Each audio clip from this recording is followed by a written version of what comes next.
Tu viens de te garer sur le parking de ton travail. Tu descends de ta voiture, cette belle berline que tu as achetée il y a 2 ans, tu passes ta main sur la carrosserie, tu regardes le logo de la marque, et pendant une fraction de seconde, tu te sens bien. Tu te sens réussi. Puis tu rentres au bureau, tu ouvres ton relevé bancaire, et tu vois ce prélèvement automatique de 450 € qui tombe chaque mois. Et là, cette petite voix dans ta tête te dit « C'est normal, tout le monde a des mensualités auto, c'est comme ça que ça marche ». Et c'est exactement ce qu'on veut te faire croire. Parce que ce que personne ne te dit, c'est que cette normalité, cette habitude de financer sa voiture sur 5, 6, parfois 7 ans, est en train de te coûter littéralement des centaines de milliers d'euros sur ta vie entière. Et non, je n'exagère pas. On va faire les calculs ensemble. Je m'appelle Hugo et je passe beaucoup trop de temps à réfléchir aux décisions financières qui semblent anodines, mais qui détruisent silencieusement la capacité des gens à construire de la richesse. Si tu es quelqu'un qui travaille dur, qui gagne correctement sa vie, mais qui a l'impression de courir sur un tapis roulant financier sans jamais vraiment avancer, assure-toi de t'abonner à cette chaîne et de mettre un pouce bleu si cette vidéo t'aide à y voir plus clair. Parce qu'aujourd'hui, on va parler du piège le plus socialement acceptable qui existe, les mensualités automobiles. 1. Le mythe de la bonne affaire. Bon, commençons par déconstruire quelque chose. Voici ce qu'on entend constamment. C'est une bonne affaire, regarde, c'est seulement 350 € par mois. Et là, je dois être honnête avec toi. Chaque fois que j'entends ça, ça me rend un peu dingue. Parce que ce raisonnement, évaluer un achat uniquement par sa mensualité, c'est exactement ce que les constructeurs automobiles et les organismes de crédit veulent que tu fasses.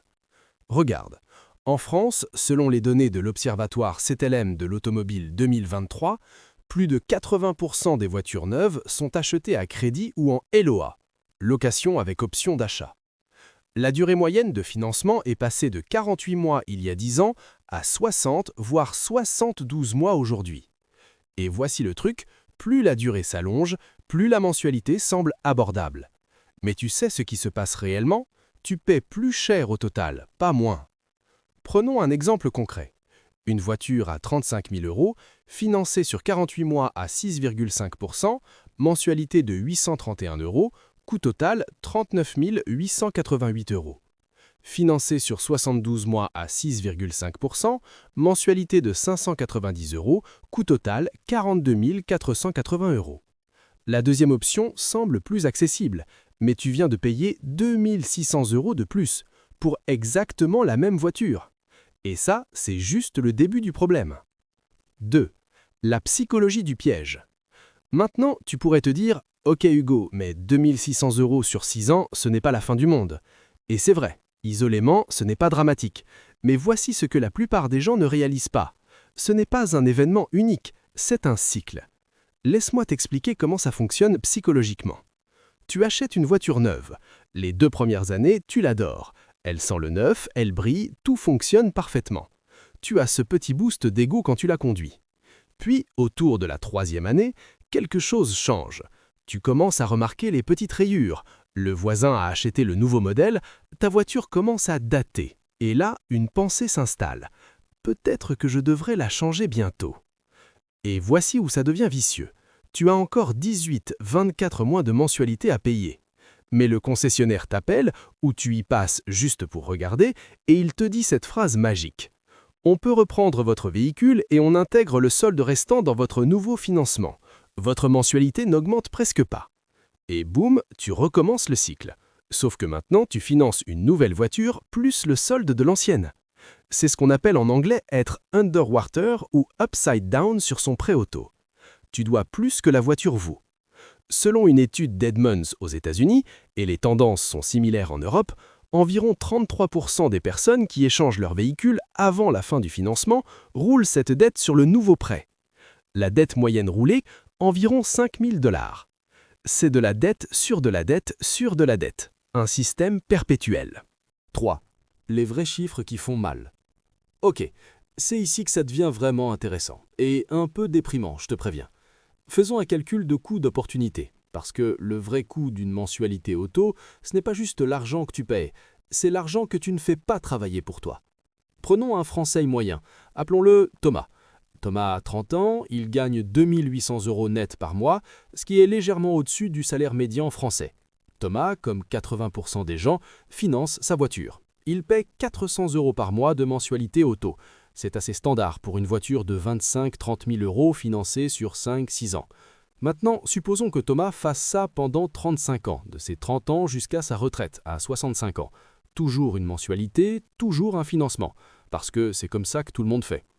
400 € fois 12 mois fois 35 ans égale 168 000 €.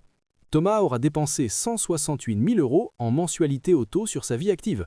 Mais attends, on n'a pas encore parlé du coût d'opportunité. Si Thomas avait investi ses 400 € par mois dans un ETF Monde, avec un rendement historique moyen de 7% par an, ce qui est conservateur sur le long terme, après 35 ans, Thomas aurait, tiens-toi bien, plus de 680 000 €. 680 000 €. Et là, tu me dis, mais Hugo, Thomas a quand même besoin d'une voiture pour aller travailler. Absolument, et on va y venir. Mais le point ici, c'est de réaliser l'ampleur de ce que ces mensualités représentent vraiment. Ce n'est pas 400 € par mois, c'est potentiellement ta liberté financière. 4. La dépréciation, le tueur silencieux. Bon, parlons maintenant de quelque chose que tout le monde sait, mais que personne ne veut vraiment regarder en face. La dépréciation. Une voiture neuve perd en moyenne 20 à 25% de sa valeur la première année, puis environ 15% par an les années suivantes. Concrètement, ta voiture à 35 000 € vaut, après un an, environ 28 000 €, après 2 ans, environ 24 000 €, après 3 ans, environ 20 000 € et après 5 ans, environ 14 000 €. En 5 ans, tu as perdu 21 000 € en perte de valeur pure. C'est 350 € par mois juste en perte de valeur, en plus de ta mensualité, en plus de l'assurance, en plus de l'entretien, en plus de l'essence. Et voici la partie qui me frustre le plus. On accepte ça comme normal. Si je te disais « Hey, donne-moi 350 € par mois et en échange, tu n'auras strictement rien au bout de 5 ans », tu me regarderais comme si j'étais fou. Mais c'est exactement ce que fait la dépréciation automobile. Maintenant, tu pourrais me dire « Oui, mais une voiture, c'est un outil, c'est normal qu'elle perde de la valeur. » Et tu aurais raison, mais voici la nuance cruciale. Quelle voiture perd combien de valeur et qui paie cette facture? Parce qu'il y a une énorme différence entre acheter une voiture neuve et prendre toute la dépréciation, acheter une voiture de 3 ans et laisser quelqu'un d'autre payer la plus grosse partie. 5. Ce que font les gens vraiment riches. Et c'est ici qu'on arrive à quelque chose de fascinant. Tu sais ce que font les millionnaires avec leur voiture? J'ai lu The Millionaire Next Door de Thomas Stanley et William Danko, une étude basée sur des milliers de millionnaires américains.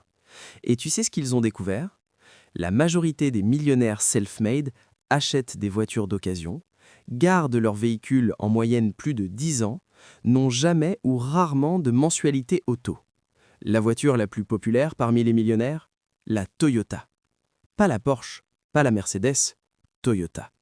Et ce n'est pas parce qu'ils ne peuvent pas se permettre mieux, c'est parce qu'ils comprennent quelque chose de fondamental. Une voiture est un outil de transport, pas un investissement. Chaque euro qui va dans une voiture est un euro qui ne construit pas de richesse. Et voilà le paradoxe, les gens qui ont vraiment de l'argent achètent des voitures modestes. Les gens qui n'en ont pas essayent de montrer le contraire avec des voitures qu'ils ne peuvent pas vraiment se permettre. C'est ce que j'appelle la richesse performative versus la richesse réelle. La richesse performative, c'est avoir une belle voiture dans l'allée, mais 47 € sur le compte épargne. La richesse réelle, c'est avoir une voiture fonctionnelle et un portefeuille d'investissement qui travaille pour toi pendant que tu dors. 6. La règle que personne n'enseigne. Ok, maintenant, soyons pratiques. Je ne vais pas te dire de ne jamais avoir de voiture, ce serait stupide et irréaliste pour la plupart des gens. Mais voici une règle que j'aurais aimé qu'on m'enseigne plus tôt. La règle du 20-4-10. 20% d'apport minimum, 4 ans de financement maximum, 10% maximum de ton revenu brut pour le transport total, mensualité, plus assurance, plus essence, plus entretien. Si tu ne peux pas te permettre une voiture avec ces paramètres, tu ne peux pas te permettre cette voiture. Point. Faisons un exemple. Imaginons quelqu'un qui gagne 3 000 € net par mois, donc environ 3 900 € brut. 10% de 3 900 € égale 390 € pour tout le transport. Si l'assurance coûte 80 € par mois, l'essence 150 € par mois, l'entretien 30 € par mois en moyenne, il reste 130 € pour la mensualité auto. Avec un financement sur 4 ans à 6%, une mensualité de 130 € correspond à une voiture d'environ 5 500 €. Quoi? 5 500 €? Mais Hugo, c'est une épave! Non, c'est une Clio de 5 ans avec 80 000 km qui va t'emmener au travail aussi bien qu'une voiture neuve et qui te laisse 270 € par mois à investir au lieu de les brûler en dépréciation. C'est 270 € investis pendant 10 ans à 7%, plus de 46 000 €. Tu préfères quoi? Avoir l'air riche ou être riche? 7.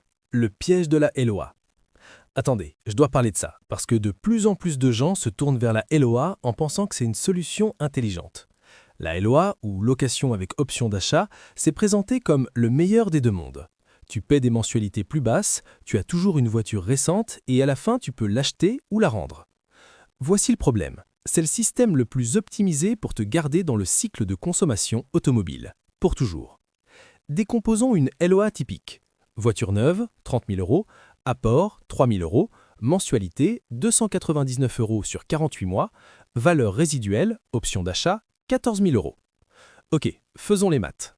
Apport, 3 000 €, mensualité, 299 € x 48 égale 14 352 €, total payé, 17 352 €. Après 4 ans, tu as payé 17 352 € et qu'est-ce que tu as? Rien. Tu n'as pas de voiture, tu as le droit d'acheter la voiture pour 14 000 € supplémentaires.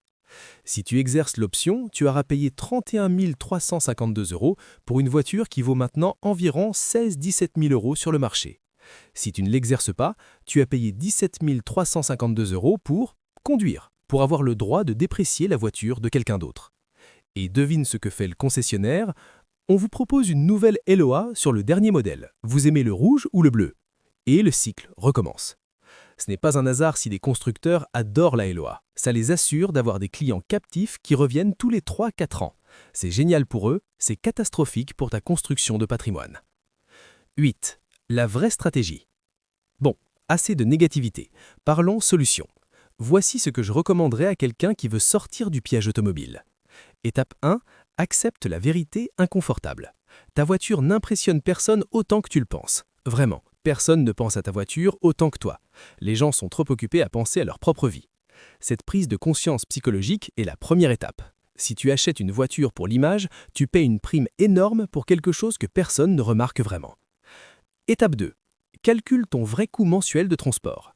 Prends ta mensualité, si tu en as une, ajoute l'assurance, l'essence, l'entretien prévu, la dépréciation estimée et divise par 12. C'est ton vrai coût mensuel. Pour beaucoup de gens, ce chiffre dépasse 700-800 € par mois. C'est un deuxième loyer. Étape 3. Établis un objectif de sortie. Si tu as actuellement des mensualités, ton objectif devrait être de payer cette voiture jusqu'au bout, puis de la garder le plus longtemps possible. Les voitures modernes peuvent facilement faire 200 000-250 000 km avec un entretien correct. Chaque mois après la fin de tes mensualités est un mois où tu peux investir cette somme. Étape 4. Crée un fonds voiture. Une fois ta voiture payée, continue de te payer cette mensualité à toi-même, dans un compte épargne dédié. Quand ta voiture rendra l'âme dans 5, 6, 7 ans, tu auras un énorme matelas pour payer ta prochaine voiture cash. Et là, le pouvoir bascule. Tu n'es plus dépendant du financement. Tu négocies en position de force, tu achètes intelligemment. Étape 5. La règle des 3 ans. Si tu dois acheter, vise des voitures de 3 à 4 ans avec moins de 60 000 km, quelqu'un d'autre a absorbé la plus grosse dépréciation. Tu obtiens une voiture encore fiable, souvent encore sous garantie constructeur ou avec une extension possible, pour 40 à 50% moins cher que le neuf. 9. Objections et réponses. Maintenant, tu pourrais me dire plusieurs choses. Adressons-les. Mais les voitures d'occasion ont plus de problèmes. Statistiquement, les voitures modernes sont incroyablement fiables. Une japonaise ou une coréenne de 5 ans avec 80 000 km a encore facilement 150 000 km devant elle. Les gros problèmes mécaniques avant 150-200 000 km sont l'exception, pas la règle. Et même si tu as 1000-2000 € de réparation sur 5 ans, ce qui serait beaucoup, tu es encore largement gagnant par rapport à la dépréciation d'une voiture neuve. J'ai besoin d'une voiture fiable pour mon travail. Justement, une Yaris de 4 ans est aussi fiable qu'une Yaris neuve. La fiabilité vient de la qualité du véhicule et de l'entretien, pas de l'année de fabrication. Les taux sont très bas, c'est de l'argent quasi gratuit. Premièrement, les taux ne sont plus si bas. On est remonté à 6-8% pour beaucoup de financements auto en 2024.